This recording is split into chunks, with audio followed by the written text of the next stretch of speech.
Arestado ng Sultan Kudarat MPS ang dalawang lalaki sa kasong paglabag sa RA 10591 o Comprehensive Firearms and Ammunition Regulation Act matapos makuha na ng dilisensyadong baril sa Barangay Gang Sultan Kudarat, Maguindanao del Norte nito lamang ika-2 ng Enero taong kasalukuyan. Kinilala ni Police Lieutenant Colonel Ismael Madin, Chief of Police ng Sultan Kudarat MPS, ang mga suspect na sina alias Sonny, 20 anyos at alias J, 24 anyos, mga construction worker at pawang residente ng Barangay Makagiling ng nasabing bayan.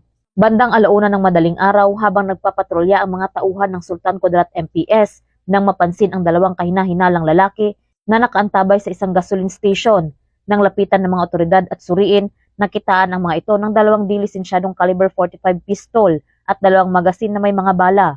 Agad na inaresto ang mga suspect at dinala sa naturang stasyon para sa karagdagang investigasyon, tamang disposisyon at pagsasapa sa kasong RA 10591.